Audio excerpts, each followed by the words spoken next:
আসসালামু আলাইকুম ওয়া রাহমাতুল্লাহি ওয়া বারাকাতুহু।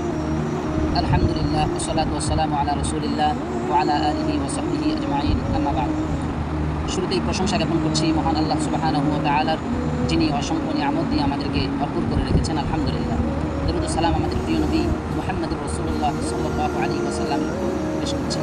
সম্মানিত প্রিয় ভাই ও বন্ধুরা, আজকে আমি যেখান থেকে কথা বলছি এই স্থানের নাম মসজিদ আল কিবলাতাইন, যেটা মসজিদে নববীর পার্শ্ববর্তী এলাকার নাম।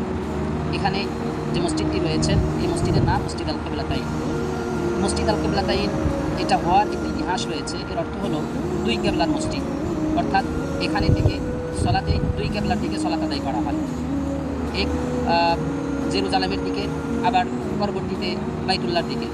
তো প্রথম অবস্থায় মুসলমানেরা রাসূলুল্লাহ সাল্লাল্লাহু আলাইহি ওয়াসাল্লাম, সাহাবায়ে ইকরাম সালাত ফরজ হওয়ার পর থেকে প্রায় 16 থেকে 17 মাস জেরুজালেমের দিকে মুখ করে, অর্থাৎ বাইতুল মাকদাসের দিকে মুখ করে সালাত আদায় করতেন।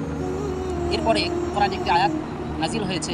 আল্লাহ সুবহানাহু ওয়া তাআলা বলেন, ক্বাদ নারা তাকাল্লুবা ওয়াজহিকা ফিস সামাই ফালানুওয়াল্লিয়ান্নাকা কিবলাতান তারদাহা।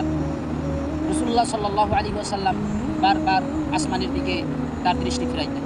সেই সম্পর্কে আল্লাহ সুবহানাহু ওয়া তাআলা বলছেন যে আমি আপনার আসমানের দিকে বারবার দৃষ্টি ফিরানো দেখে আমি সিদ্ধান্ত নিয়েছি যে আপনি যেই দিকে কিবলা ইচ্ছা করছেন সেই দিকে আপনাকে ফিরিয়ে দেওয়া হবে।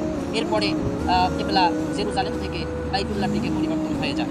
এরপরের থেকে মুসলমানেরা আজও পর্যন্ত বাইতুল্লাহর দিকে মুখ করে সালাত আদায় করেন এবং কিয়ামত পর্যন্ত এটা অব্যাহত থাকবে। তো প্রিয় ভাই ও বন্ধুগণ, এটা অত্যন্ত সুন্দর একটি জায়গা।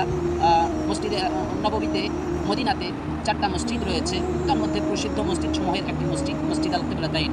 তো আগের তুলনায় এখন সংস্করণ করা হয়েছে, মসজিদটিকে আশেপাশে অনেক বৃদ্ধি করা হয়েছে এবং সৌন্দর্যমণ্ডিত করা হয়েছে। অনেক জায়রুন, অনেক জিয়ারাকারী দর্শনার্থীরা তারা আসেন, এখানে এই সৌন্দর্যতা উপভোগ করেন। আলহামদুলিল্লাহ। সুতরাং আমরা যারা মদিনায় আসবো, আগমন করব, আমরা অবশ্যই এই স্থানটাকে দেখব, দর্শন করব। আল্লাহ সুবহানাহু ওয়া তাআলা আমাদেরকে তৌফিক দান করুন। আল্লাহুম্মা আমিন। মা আলাইনা ইল্লাল বালাগ।